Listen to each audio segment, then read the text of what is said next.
Tales from my D&D campaign. Previously, They completed an easy FedEx mission.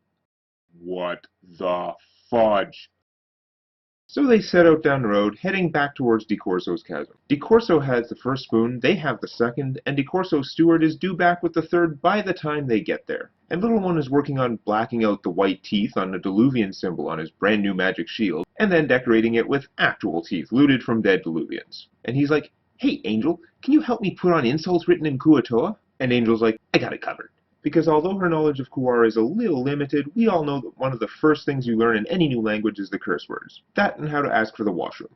And 3 days later, around dusk, they overtake an old human who is walking slowly to the chasm, and he's like, "Hail, travelers. Unless you intended to ride through the dark hours, could I impose to share your fire tonight?" And it's night, and he's old, so they set up camp near the side of the road and listen to his stories. And they learn that his name is McNeil, a worshipper of Marp, and he's really feeling his age, so he's headed to town to give his son his inheritance, his old sword and armor, while the old man can still make the trip. And he tells them stories all evening, how he used to be a police detective in Lorick, then he and his mates formed a freelance, hiring themselves out as henchmen for adventurers. They'd fought wild bears, goblins, griffins, plant monsters, and one time they were in a desperate battle somewhere along the Blossoming Sea. Their employer, some adventurer, was fighting one troll, while the rest of them held off the second, when a third troll lurched up out of the swamp, and McNeil was sure he was dead, but the troll was interrupted by a white blur. And the way he tells it, it was a Kuatoa monitor, the real deal. It had come in so fast and hard, I could have sworn it was Unan himself, though in reality it was probably any old one of them. The troll didn't even realize how bad it was hurt, and tried to reach out, but the monk turned and walked slowly away from him, and as he snapped his fingers, a spark leaped out, and the damned monster burst into flame. Then this monitor just bolted off again, paying no attention to the other two trolls still in combat, as though it totally saved his life just because that troll was in his way. Or maybe it was bored. So it's getting late and the old man is tired, but before falling asleep he tells them one last story, one of the many legends about the man called Smith. And the players learn what everybody in this world knows, which is that the three brother nations, the human homelands of Verandi, Vistria, and Korstrad, were all created by a legendary man, a human known as the Smith. He was a hero, an adventurer who did many extraordinary things, and forged a huge country from the wilderness. And McNeil's like, long, long after that, when Smith eventually died, he took a dragon down with him, and still managed to last long enough to bequeath his kingdom as he saw fit between his three sons. Smith lived a good life, by Marduk. So they go to bed, but during the night, McNeil dies in his sleep. It was kind of sad. So they look at his stuff, and he has like an old +1 sword, a weak weapon augment crystal, and masterwork studded leather armor, plus 1 gold and 22 silver pieces to take back to his son. And Draven's like, but it's magic! No, actually, nobody, including Draven, really thought about keeping McNeil's stuff. They take it directly to the chasm, find the son's shop, and deliver him the sad news. And Draven rolls a 1 on his diplomacy check. Yeah, we f***ed your father after he died. Everyone whose dad is alive, raise your hand. Not you, McNeil. I don't know if my father is alive. I don't know or care very much about my father. Never met him. But they give the son his father's stuff with all due respect, and his 1 gold and 22 silver pieces, and the son gives them an old chest full of potions and martial scrolls for their trouble. And they take the spoon to Don DeCorso, all set to complain about the extra dangers and ask for compensation and junk, and he's all worried about his steward, who is now way overdue from his archaeological expedition, and they're all like, So we have to get the third spoon ourselves. "And save my steward, if he's still alive." But he's probably not, because it's been like a month, and I just received word that the site was attacked by Diluvians. And they're like, "Can we spend like a week of game time shopping and upgrading our gear and stuff? Because we haven't had a single chance yet." And I'm like, "He'd like you to go as soon as possible, but we'll say that he understands and that you can't treat something a month old and 3 weeks away as drop everything urgent." So they take some downtime to sell stuff and buy stuff and have Draven craft all kinds of magic stuff at a discount. But after several days they hear a loud commotion in the street, and they rush out to find the whole town in an uproar over news that a large band of orcs is approaching the city from the northeast highway and would arrive tomorrow. And as the players tried to get more information, they were hearing all different numbers. Some people said 2, 3, 4, even 6. And they're like, 600 orcs? No, 6 orcs. And Black's like, 6 orcs? That's probably just a purple monkey dishwasher. It's more likely only 3 or 4. and everyone who can is packing up and riding south or west out of town, trying to escape before the dwarves close the gates for the evening, and they're like, what? To be fair, it was like 2 months since they read the setting document.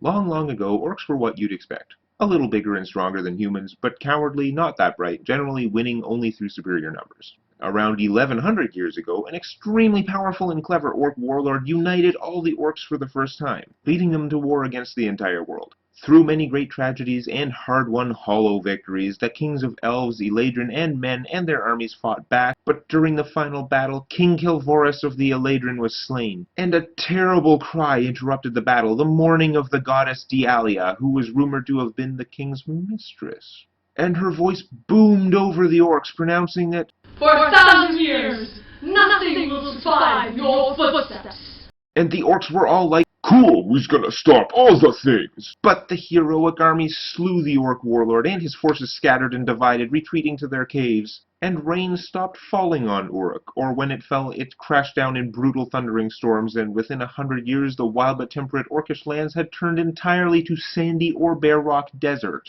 In the aftermath, the orc population crashed from hundreds of thousands down to just hundreds of lean, hungry survivors. But over 1,000 years, those who did survive became hardy nomads and eventually unparalleled warriors, most of them using fighting styles similar to Little One. Villages have been burned to the ground by as little as a single orc, and up near Vistria, 100-man patrols are frequently attacked by bands of 2 or 3 orcs, and the orcs usually win.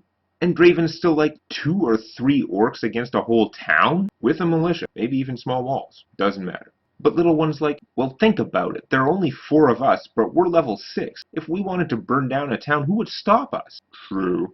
And Draven's like, I'm starting to get worried now. I bet they have good loot. Oh yeah.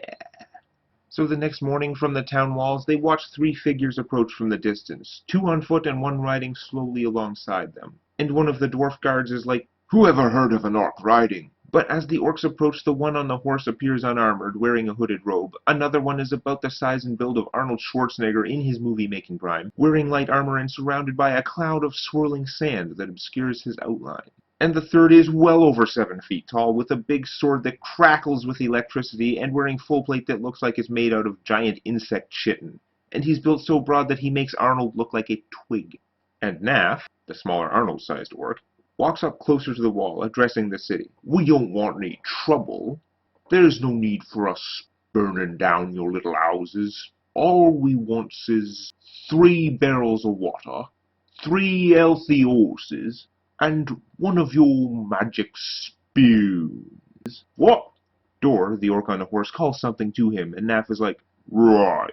So just bring out what we want, and show us how to work your magic spear, and we'll be peaceably on our way. Elsewise, consider yourselves under siege. And Draven bursts out laughing, and he's like, I'm laughing in character too. What he's asking is ridiculous. They want 1 of the spoons? That's messed up.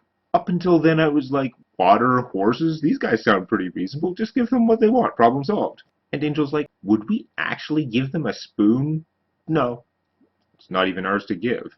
I want to kill these guys. I want to see what the big guy's sword is. Can we make counter demands? And then Marp, the big one, steps forward, raises his sword, and he's like, I'll duel any one of you, 1-on-1. Boing. Actually, Black and Draven start buffing him like crazy. Bane, orcs. Full strength. Animated shield. Bear's endurance. I'll Bane Black's weapon. Full strength myself. And Naf's like, hey, Marp, I think one of them's gonna fight you. Set right. Now, if Little One's fighting a duel, the others are left with the perennial duel question, which is, at what point do we say, screw honor, and all jump in? Obviously, if your party member is winning the duel, all is well. Obviously, if the opponent's team jump in, you call them dishonorable pigs in charge. The hard part is if the PC in the duel does care about honor and is losing. And Little One is like, if the other orcs jump in, help me, but I don't think they will. Otherwise, I'll let you know. So Draven follows alongside with a fly spell and a scroll of etherealness, which is a side effect of making him invisible, while the others jump or climb down, but stay close to the city walls. And Marp calls over his shoulder, Check him. and Dor's like, he's got buffs. Then gimme some. And Dor rides up and casts Bull Strength before Marp waves him away, like that was more than enough. And little one gets a good look at Marp's weapon, which is obviously a fine eladrin blade, and he's like, oh man, I want that sword. And he asks, any rules? Rules. 1-on-1. Winner is the one that's still alive. Alright then. And they enter into a brief contest of wills, a stare down where the loser will suffer small penalties for the entire duel. And little one's like, I literally tell him I'm going to him for his sword. And Marp's like, I'm gonna show you your wormies, little man. but little one wins that little stare down, and then they roll to see who goes first, and it's a tie. Marp wins the tiebreaker and attacks first with a nasty sounding maneuver and rolls a 1.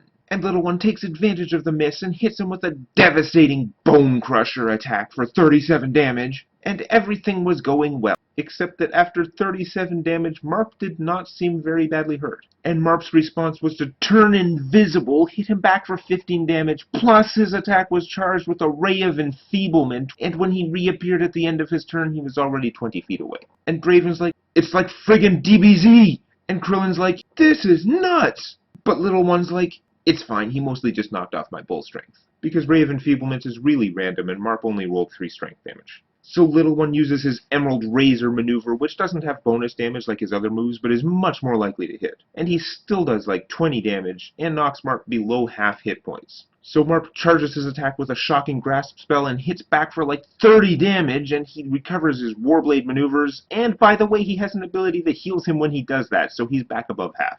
It's at this point, while Little One, the character, remains confident, Little One, the player, begins contemplating backup characters. I wonder what would go well with this group.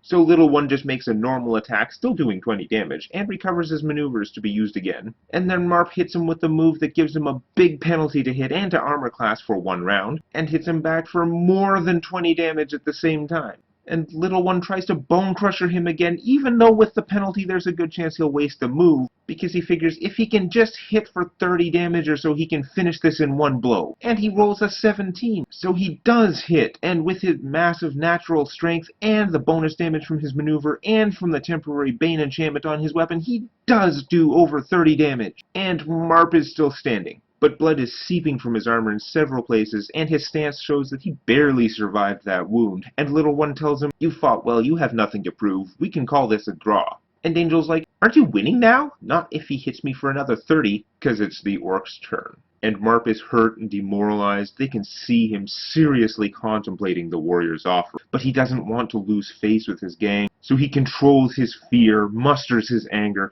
and uses his chi to turn invisible again, deals a devastating blow that momentarily paralyzes Little One's legs with a maneuver, and the damage from the attack is equal to Little One's hit points, so he would fall unconscious, except for the -1 damage Marp deals, because he lost the stare down at the beginning. And Little One's like, 1 effing hit point!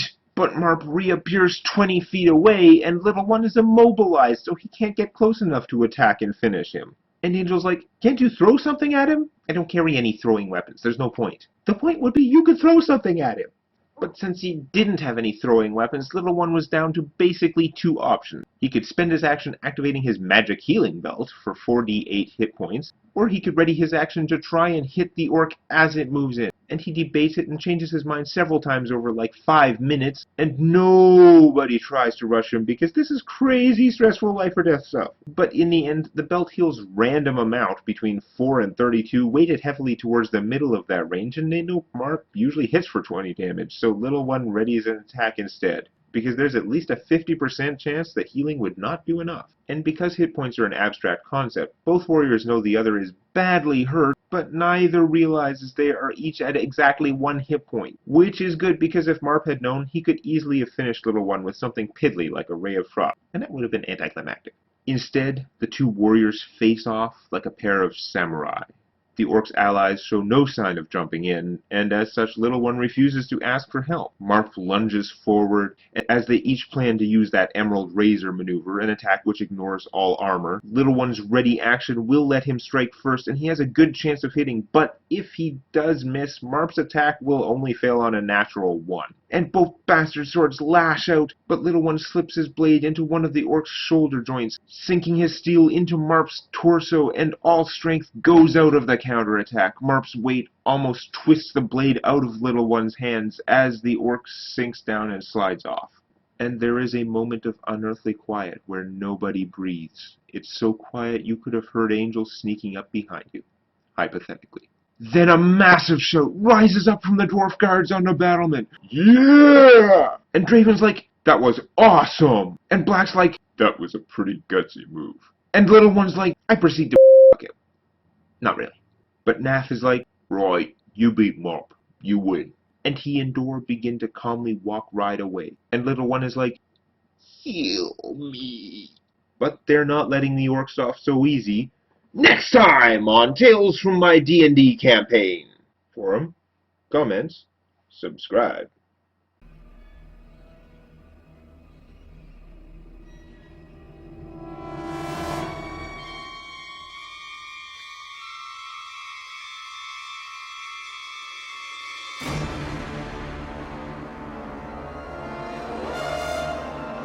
For 1,000 years, nothing will survive in your footsteps. This prophecy is awfully ambiguous. I don't suppose we could get a bit of a clarification on that wording.